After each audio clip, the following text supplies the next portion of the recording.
ঈদ গাদির খুম নামক একটা ঈদ খুব ঘটা করে একসময় শিয়ারা উদযাপন করত।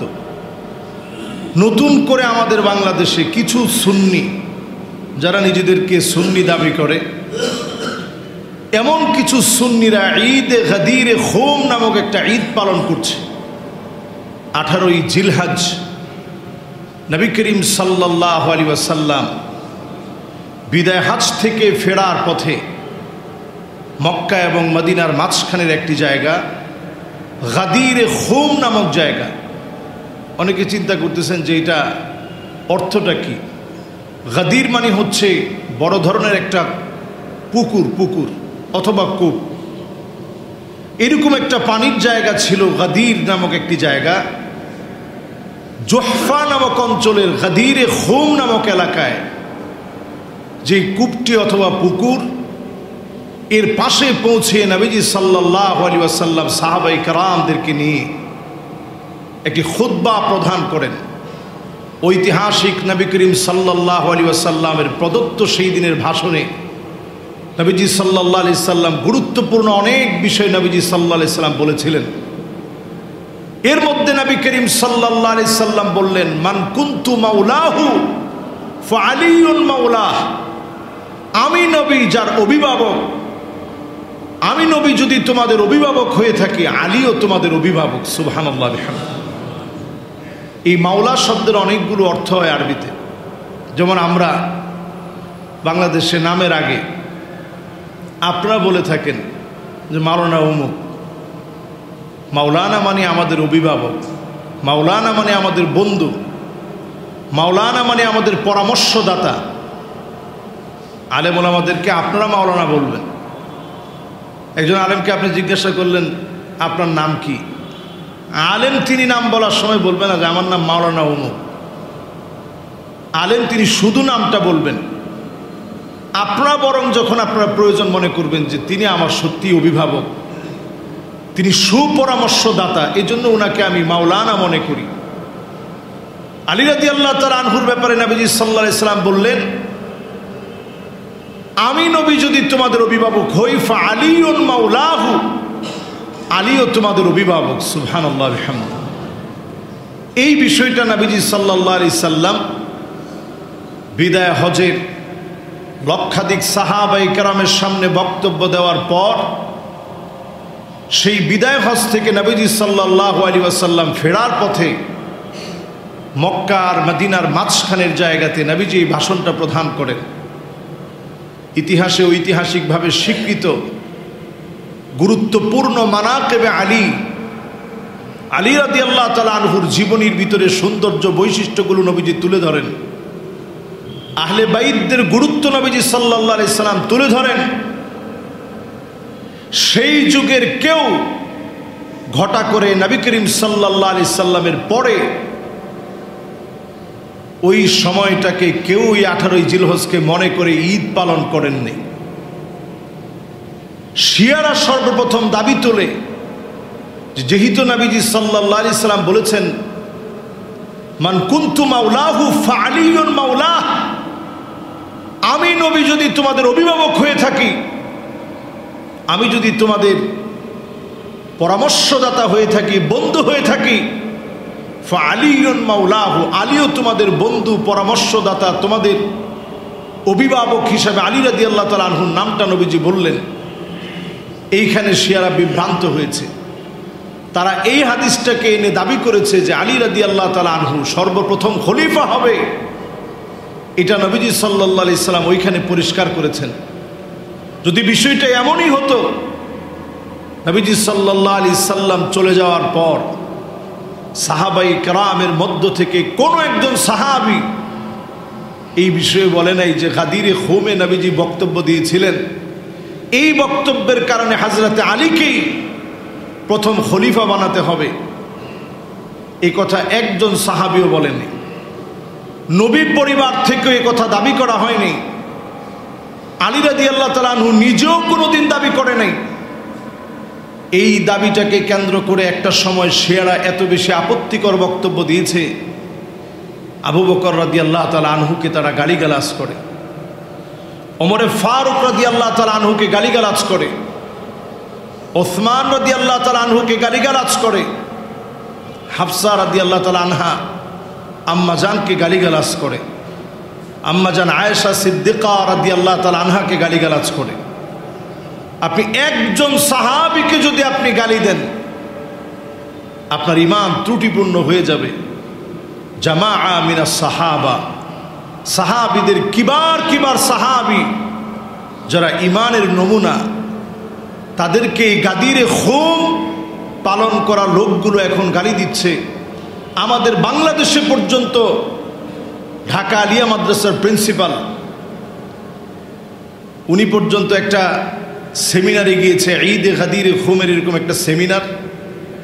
সেই সেমিনারে গিয়ে তিনি বক্তব্যের মধ্যে বলছে যে ওই পণ্ডিতেরা, পণ্ডিত বলে আবু বকর ওমর রাদিয়াল্লাহু তাআলা আনহুকে এমন নেককারজনক, নবীজি সাল্লাল্লাহু আলাইহি সাল্লামের এত সম্মানিত সাহাবীদেরকে ছোট করে কথা বলার কারণে ঈমানটা ত্রুটিপূর্ণ হয়ে গেছে। ঠিক কিনা বলেন? এরপরে তিনি এসে ক্ষমা চাইছে, বলছে যে আমার একটু ভুল হয়েছে, আমার শব্দ চয়নগুলো সুন্দর হয়নি। আপনি কার শানে কথা বলেন? আবু বকর ওমর রাদিয়াল্লাহু তাআলা আনহু তো সেই সাহাবী, যেই সাহাবীদের মধ্যে আবু বকর ওমর রাদিয়াল্লাহু তাআলা আনহুর হৃদয়ে আলী রাদিয়াল্লাহু তাআলা আনহুর জন্য কি পরিমাণ মহব্বত ছিল। ভরা মজলিসে আবু বকর রাদিয়াল্লাহু তাআলা আনহু মানাকিবে আলী, আলীর দাম কত বেশি বর্ণনা করেছেন। আলী রাদিয়াল্লাহু তাআলা আনহু দাঁড়িয়ে কান্না শুরু করছেন। আলী রাদিয়াল্লাহু তাআলা আনহু দাঁড়িয়ে হযরত আবু বকরের দাম আর সম্মান নিয়ে কথা বলছেন। বলছেন, আমি ছিলাম 11 বছরের যুবক, ইসলাম যখন মাত্র দাওয়াত শুরু করেছে, নবীজি যখন প্রথম দাওয়াত দেওয়া শুরু করেছে, একা একা তিনি বাইতুল্লাহর সামনে নামাজ পড়ছেন। কাফেররা জামা ধরে যখন উঁচা করে ফেলছে, আল্লাহ রাসূল সাল্লাল্লাহু আলাইহি সাল্লামের শ্বাস বন্ধ হয়ে যাচ্ছিল। সেই কঠিন মুহূর্তে হযরত আলী বলছেন, আমি তাকিয়েছিলাম, 11 বছরের যুবক, আমি কিছুই করতে পারি নাই। ঠিক সেই সময় আমি নজর করলাম হযরতে আবু বকর দৌড়ে এসে নবীজি সাল্লাল্লাহু আলাইহি ওয়াসাল্লামকে কাফেরদের কাছ থেকে ছাড়িয়ে নিলেন। যেই জায়গাতে আজকে আমরা তাওয়াফ করি, সেই জায়গাতে হযরত আবু বকরের চোখে এমনভাবে আঘাত করা হয়েছে, দুইটা চোখ থেকে পানির পরিবর্তে ঝরঝর করে রক্ত পড়তেছিল।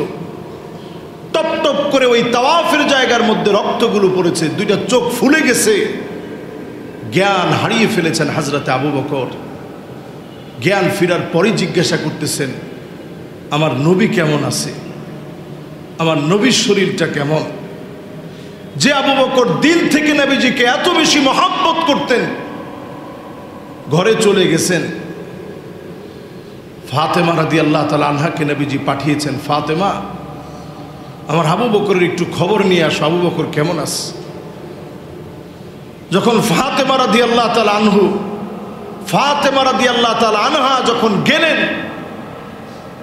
যাওয়ার সঙ্গে সঙ্গে আবু বকর দেখি জিজ্ঞাসা করলেন, নিজের শরীরের খবর নাই, জিজ্ঞাসা করছেন আমার নবী কেমন আছে, আমার নবীর শরীরটা কেমন?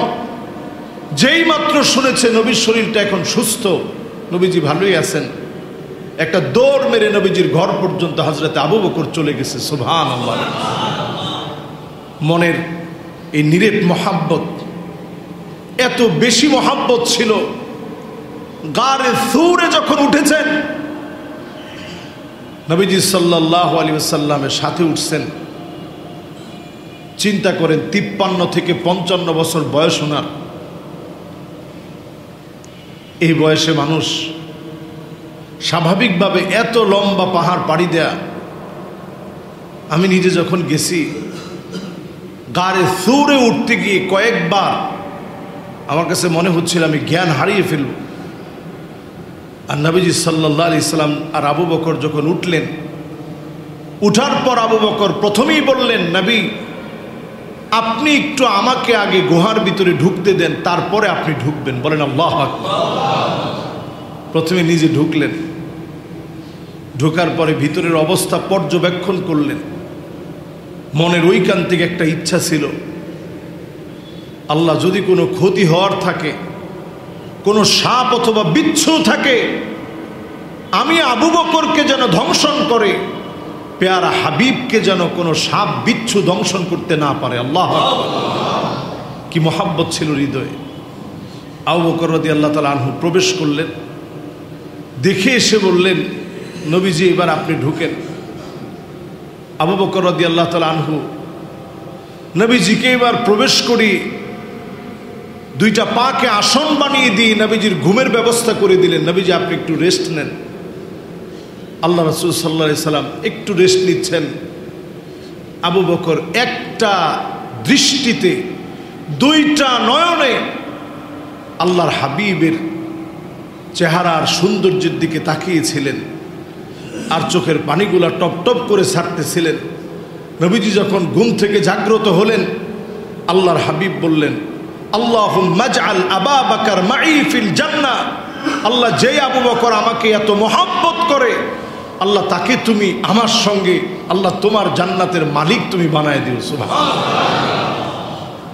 যে আবু বকর রাদিয়াল্লাহু তাআলা আনহুর দাম এত বেশি, আপনি সে আবু বকর রাদিয়াল্লাহু তাআলা আনহুর শান খাটো করে একটা জবানে যদি কথা বলেন, ঈমান নষ্ট হয়ে যাবে। ঈমানের নমুনা হচ্ছে সাহাবায়ে কেরাম। মুদ্দা উহুদিন যাহাবান, যদি আপনি উহুদ পাহাড় পরিমাণ স্বর্ণ দান করেন, সাহাবায়ে কেরাম কয়েক মুষ্টি গম অথবা চাল যে দান করেছে, ওয়ালা নাসিফাহু বলা হয়েছে হাদিসের ভিতরে, ওই কয়েক মুষ্টি গম অথবা আটা অথবা সামান্য চাল যে দান করেছে, অল্প কয়েকটা খেজুর দিয়েছে, আপনি উহুদ পরিমাণ স্বর্ণ দান করলে সাহাবায়ে কেরামের কয়েক মুষ্টি ওই গমের সমান, ওই চালের সমান হবে না। এত দাম সাহাবায়ে কেরামকে আল্লাহ তাআলা দান করেছে। আল্লাহু আকবার!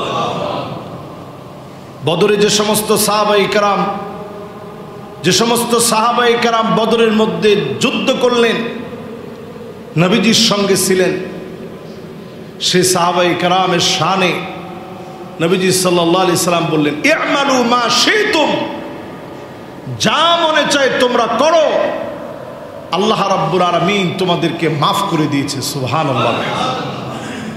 যে সাহাবীদের এত দাম, এত সম্মান, এত মর্যাদা আল্লাহ রাব্বুল আলামিন দিয়েছেন। রাদিয়াল্লাহু আনহুম ওয়া রাদু আন, সাহাবায়ে কেরামের উপরে আল্লাহ রাব্বুল আলামিন সন্তুষ্ট হয়ে গেছেন, আল্লাহ রাব্বুল আলামিন খুশি হয়ে গেছেন। সেই সাহাবায়ে কেরামের মধ্য থেকে সুকৌশলে কিবার সাহাবায়ে কেরামের সমালোচনা করা হয়। কখনো কখনো দেখবেন মুআবিয়া রাদিয়াল্লাহু তাআলা আনহুর সমালোচনা করা হয়। এই গোষ্ঠী মুআবিয়া রাদিয়াল্লাহু তাআলা আনহুর সমালোচনা করে, মুআবিয়া রাদিয়াল্লাহু তাআলা আনহুকে নিয়ে নানা রকম কথা বলে। একটাবার যদি আপনি চিন্তা করেন যে মুআবিয়া রাদিয়াল্লাহু তাআলা আনহুকে নিয়ে কথা বললে তাদের লাভটা কোন জায়গায়? তাদের লাভটা এই জায়গায়, ইহুদিদের চক্রান্ত হচ্ছে কোরআনকে মিথ্যা প্রতিপন্ন করা।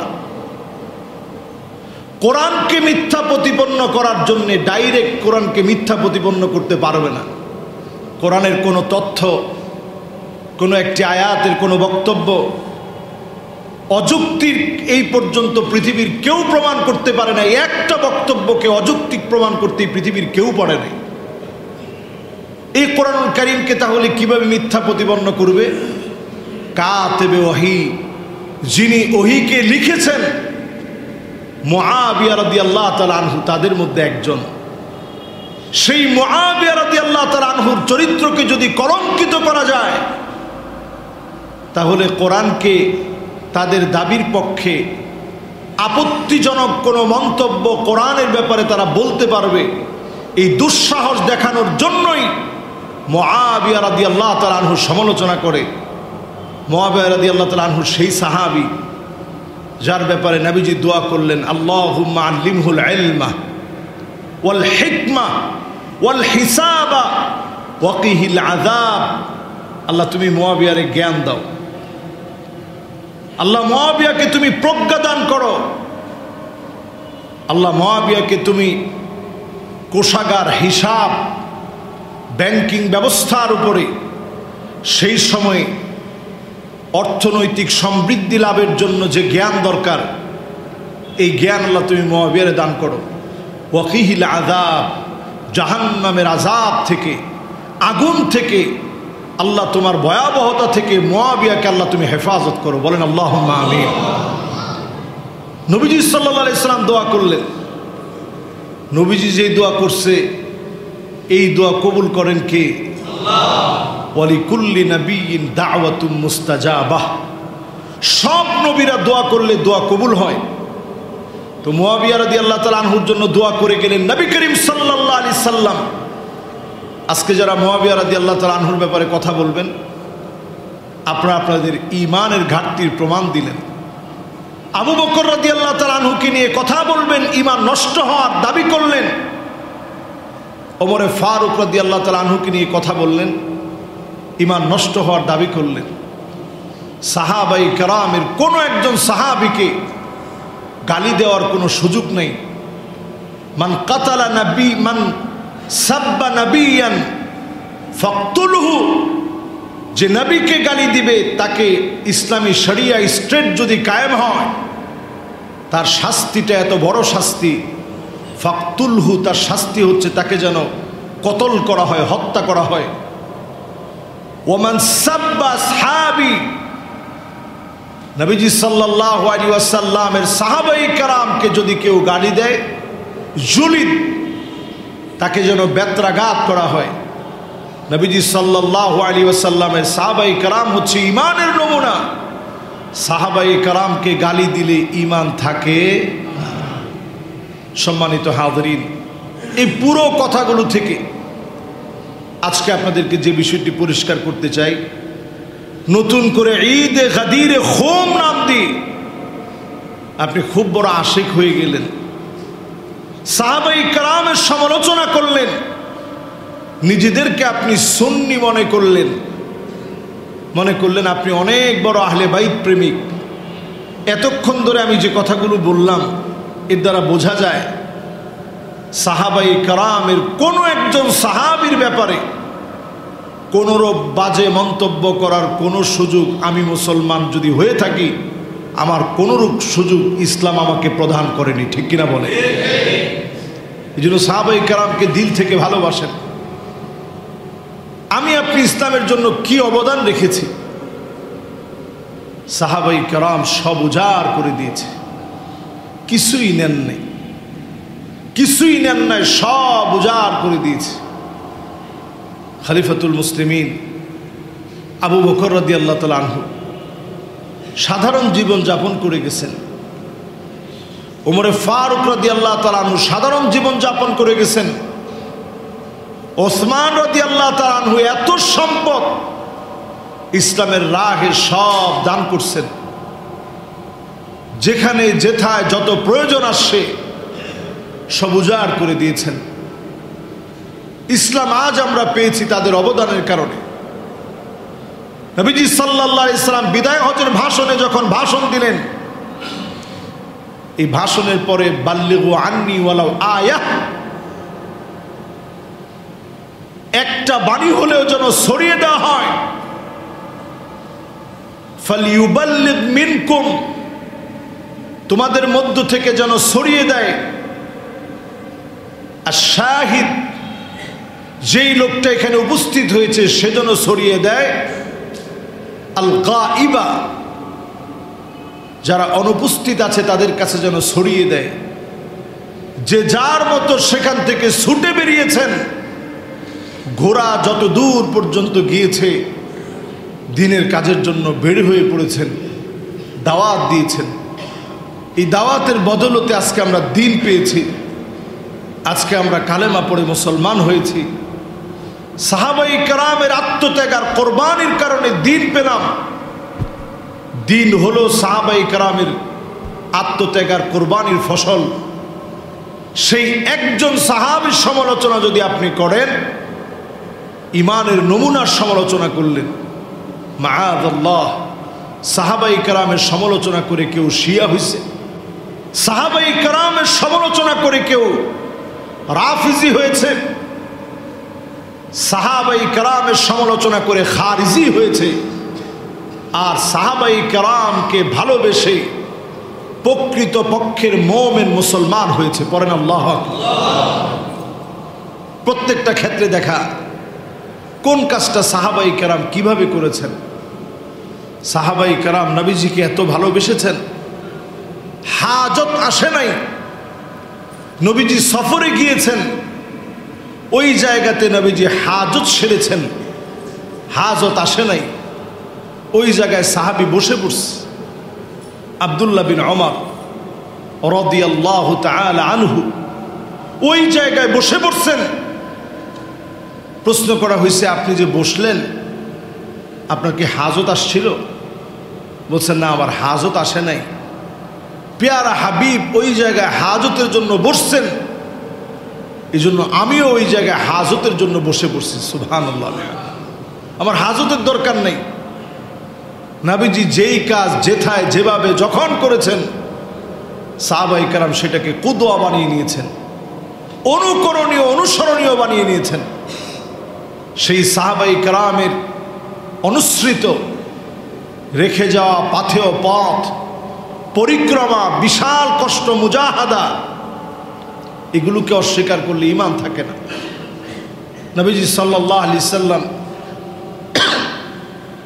লা তাসুব্বু আসহাবি বলে সতর্ক করে গেছেন, খবরদার আমার সাহাবীদেরকে গালি দিও না, আমার সাহাবীদেরকে ভালোবাসো, গালি দিও না। হযরত ওমর ফারুক রাদিয়াল্লাহু তাআলা আনহুর জীবনের দিকে তাকায় দেখেন, নবীজিরে কি পরিমাণ ভালোবাসছেন। অনুমতি নিয়ে একদিন ঘরের ভিতরে প্রবেশ করছেন। ঘরের ভিতরে প্রবেশ করার পর নবীজির পিঠ মুবারকের ভিতরে ঘুম থেকে উঠছে দাগ পড়ে গেছে। চাটায়ের দাগগুলা দেখা মাত্র হযরত ওমর বাচ্চার মতো কেঁদে ফেলছেন। ইন্নাল কাসরা ওয়াল কাইসারা ফামা হুমা ফীহিমা ইয়া রাসূলুল্লাহ। রোম পারস্যের শাসকদের কি এমন আছে, তারা দুনিয়ার সামান্য শাসক, এরা এত সুখ শান্তি করে, আর আপনি এত কষ্ট করেন, আপনি এত কষ্ট করেন, ঘুম থেকে উঠছেন, পিঠের মধ্যে দাগ পড়ে গেছে, আপনি এত কষ্ট করেন নবী। সঙ্গে সঙ্গে নবীজি বললেন, ফালাহুমুদ দুনিয়া ওয়ালানাল আখিরা। নবী, আমি চাটায়ের মধ্যে, নবীজি বলতেছেন, আমি চাটায়ের মধ্যে শুই, ঘুম থেকে উঠলে আমার পিঠের ভিতরে দাগ পড়ে যায়, কিন্তু ফালাহুমুদ দুনিয়া, তাদের জন্য শুধুমাত্র দুনিয়া, ওয়ালানাল আখিরা, আমাদের জন্য আল্লাহ রাব্বুল আলামিন আখিরাতের দুয়ার খুলে রেখেছে। সুবহানাল্লাহ। কি মহাব্বত, চিন্তা করে। সামনে এসে এত বড় বড় সাহাবী নবীজিকে এসে বলতেন, ফিদাকা আবি ওয়া উম্মি, নবীজি আপনার জন্য আমার মা বাপ কোরবান হয়ে যাক, আমার মা বাপ কোরবান হয়ে যাক নবী আপনার জন্যে, আপনি যেটা বলবেন আপনার জন্য কোরবান হয়ে যাক। সাহাবীর হাতে লিস্ট দিয়েছে, দাওয়াতপত্র দিয়েছে কাফেরের কাছে দাওয়াত দেওয়ার জন্য। সাহাবী জানে এই দাওয়াতপত্র দেওয়া মাত্রই গর্দানের মধ্যে ছুরি চলবে, কিন্তু এক চুল সাহাবী ভয় পায় নাই। নবীজির অর্ডার মানতে গিয়ে যদি আমার জীবন চলে যায়, আমার জীবনটা ধন্য হবে। আল্লাহু আকবার। সাহাবী চলে গেছে।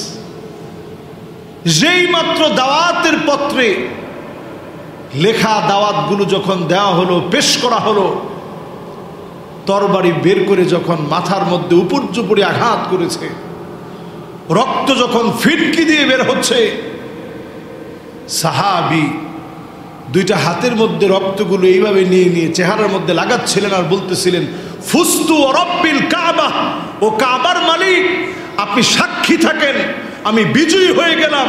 রাসূলুল্লাহর দাওয়াত দিতে এসে, কালেমার দাওয়াত দিতে এসে আমি শহীদ হয়ে যাচ্ছি। আল্লাহ, এই হচ্ছে সাহাবায়ে কেরাম। সাহাবায়ে কেরামের আজমত, সাহাবায়ে কেরামের সম্মান আপনার কলিজার ভিতরে যদি না আসে, আপনি গোমরাহির ভিতরে পড়ে যাবেন, কখনো কখনো ঈমান নষ্ট হয়ে যাবে। সাহাবায়ে কেরামের মহাব্বতের নাম ঈমান, সাহাবায়ে কেরামের শত্রুতা পোষণ করার নাম কুফরি এবং পথভ্রষ্টতা। সাহাবায়ে কেরামের মহাব্বত যদি হৃদয়ে থাকে, এটার নাম ঈমান। যদি সাহাবায়ে কেরামের অসন্তোষ দোস্তটি আপনি খুঁজে বেড়ান, এটার নাম পথভ্রষ্টতা। আল্লাহ রাব্বুল আলামিনের কাছে আমরা পানাহ চাই। এই যে ফিতনা ফাসাদ এখন চলছে, এগুলো অনেক সময় আপনারা দেখবেন, আপনাদের নজরে আসবে, আপনাদের কাছে মনে হবে আসলেই তো বিষয়টা মনে হয় এরকম। এই যে শয়তান ধোঁকা দিয়ে আপনার ঈমান ধ্বংস করছে। এই জন্য আজকের এই জুমাতে যে কথাগুলো বললাম, সাহাবায়ে কেরামের জীবনী পড়ে দেখেন, পুরাটা জীবন রাসূল করিম সাল্লাল্লাহু আলাইহি ওয়াসাল্লামের জন্য উৎসর্গ করা। মুসআব বিন উমাইর এমন একজন সাহাবী ছিলেন, এরকম ঘটনা বললে কয়েক জুমা যদি বলা হয় শেষ হবে না। এমন একজন সাহাবী ছিলেন, দামি দামি আতর সেই যুগে ব্যবহার করতেন।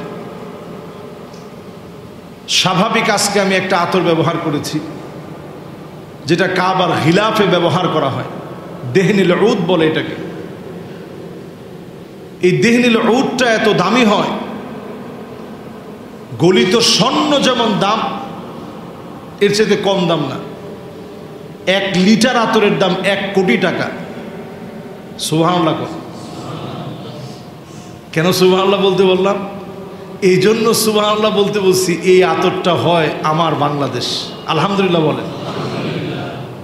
আরব দেশে গেলে দেখবেন হাজরে আসওয়াদের ভিতরে প্রতিদিন নামাজের সময় নির্দিষ্ট ব্যক্তিদেরকে দায়িত্ব দেওয়া থাকে, তারা দেখবেন কালো একটা আতর ব্যবহার করে। আপনারা নিশ্চয়ই যারা গিয়েছেন দেখেছেন, যারা যান নাই তারাও হয়তো ভিডিওতে আপনারা দেখছেন, কাবার গিলাফের ভিতরে আতরটা ব্যবহার করা হয়, হাজরে আসওয়াদে ব্যবহার করা হয়, মুলতাজামের ভিতরে একটু লাগিয়ে দেওয়া হয়, রুকনে আমানিতে একটু ব্যবহার করা হয়, কাবার দরজার ভিতরে ব্যবহার করা হয়। ওইখানে গিয়ে যখন মানুষ স্পর্শ করে, কি সুন্দর একটা ফ্লেভার, সাথে সাথে যেন হৃদয়টা ছুঁয়ে যায়। এই যে আতরটা, এই দেহনিল উদ, এটা আমাদের বাংলাদেশের একটা বড় সম্পদ। এটার যে কাঠগুলো আছে, এই কাঠ বিক্রি হয় দুবাই, মিডল ইস্টে। 1 কেজি কাঠ যদি পারফেক্ট হয়, শাইনিং কাঠ যদি হয়, দেখতে খুব সুন্দর হয়, উজ্জ্বল হয়, 9 লক্ষ টাকা পর্যন্ত 1 কেজি শুধু কাঠের দাম। সুবহানাল্লাহ, চিন্তা করেন। এই যে আতরটার কথা বলছি, এটা বলতেছিলাম মুসআব বিন উমাইর রাদিয়াল্লাহু তাআলা আনহুর কথা বলতে গিয়ে। উনি এমন আতর ব্যবহার করতেন, রাস্তা দিয়ে গেলে লোকেরা বলতো যে এই পথ দিয়ে মুসআব হেঁটে গেছে। তিনি যখন ইসলাম গ্রহণ করছেন, মুসআব বিন উমাইরের ইসলাম গ্রহণের পরে কিছুই ছিল না, 1 টুকরা কাপড় ছাড়া আর কিছু নেই। একটা টুকরা কাপড় নিয়ে ইসলামের দিকে আসছেন। সেই বুখারী, সেই মুসলিমে হাদিস আসছে, একটা কাপড় নিয়ে তিনি ইসলামের মধ্যে আসছেন। যেদিন উহুদের প্রান্তে শহীদ হয়ে গেছে, নবীজি 1 টুকরা কাপড় দিয়ে মাথা ঢাকলে পাটা বের হয়ে যায়, পা ঢাকলে মাথাটা বের হয়ে যায়। নবীজি সাল্লাল্লাহু আলাইহি সাল্লামের বড় মায়া লেগে গেছে। আল্লাহর নবী মাথাটাকে ঢেকে দিতে বললেন কাপড় দিয়ে, পাটাকে খোলা রাখা হয়েছে, ঢাকার মতো কোনো কাপড় পর্যন্ত ছিল না। যে মুসআব রাদিয়াল্লাহু তাআলা আনহু ইসলাম গ্রহণের আগে দামি পোশাক পরতেন, দামি পারফিউম ব্যবহার করতেন, দামি আতর ব্যবহার করতেন, সেই মুসআব বিন উমাইর ইসলাম গ্রহণ করে এতটা নিঃস্ব হয়ে গিয়েছিলেন, 1 টুকরা কাপড় ছাড়া কিছু নাই। আল্লাহর নবী বললেন, পাটা খালি রেখো না, ইদখির নামক কিছু ঘাস আছে, ওই ঘাসগুলা পায়ের মধ্যে দিয়ে দাও। মদিনার ওই ইদখির নামক ঘাসগুলো মুসাব বিন উমাইরের পায়ের মধ্যে দিয়ে দিয়েছে। এক টুকরা কাপড় আনতে পারে নাই, একটা টুকরা কাপড় নিয়ে আসছে। আরেকটা কাপড় যে গায়ের মধ্যে জড়াবে এরকম কাপড় ছিল না, একটা কাপড় ইসলামের জন্য আসছে, আর কিচ্ছু পায় নাই, সব ইসলামের জন্য উজাড় করে দিয়েছে। সেই সাহাবাই কেরামের কোরবানিকে আপনি যদি প্রশ্নবিদ্ধ করেন, আপনি কশ্চিন কালেও মোমেন থাকতে পারেন না। এজন্য আল্লাহ পাকের কাছে তওবা করতে হবে। সাহাবাই কেরাম নিয়ে কোনো কথা নাই, এটা খাত্তুল আহমার, এটা রেড জোন। ইসলামের এই রেড জোনে যদি আপনি আপনার এই বিবেকহীন বিবেকটাকে যদি আপনি রেড জোনের মধ্যে নিয়ে কোনো কথা বলেন, ঈমান ধ্বংস হয়ে যাবে। আল্লাহর কাছে এজন্য সাহাবাই কেরামের জন্য দোয়া করা, সাহাবাই কেরামের অনুসৃত পথ মেনে চলা, তাদের আত্মত্যাগ আর কোরবানি সব সময় আমাদের পঠনে কথনে বক্তব্যে আলোচনায় উঠে আসা।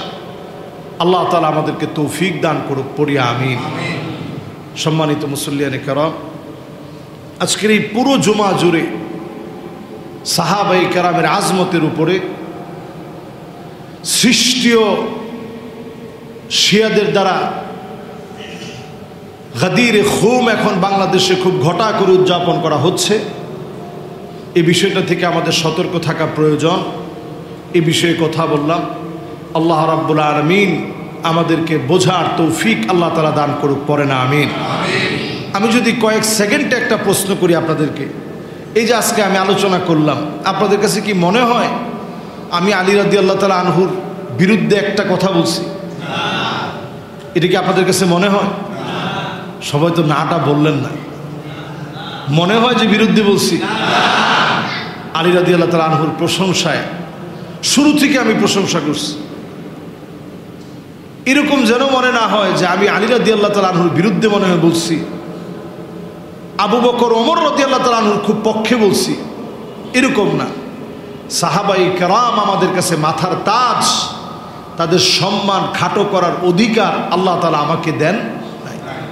এ বিষয়ে কথা বলা যাবে না, এ বিষয়ে সম্মান সূচক কথা বলতে হবে, কোনো বেয়াদবি করা যাবে না। আপনি যদি মনে করেন পণ্ডিতরা বসা ছিল, নাউযু বিল্লাহি মিন যালিক, আমি এই আলেমের বক্তব্য শুনে হতবাক হয়ে গেছি, লোক বলে কি। আবার আরেক ডক্টর সাহেব দেখলাম, সেও দেখলাম এরকম বক্তব্য দিচ্ছে। বর্তমানে ইরানের এম্বাসি থেকে প্রচুর পরিমাণ অর্থ ফান্ডিং করা হচ্ছে এই খাতে, মানুষকে কিভাবে শেয়া বানানো যায়।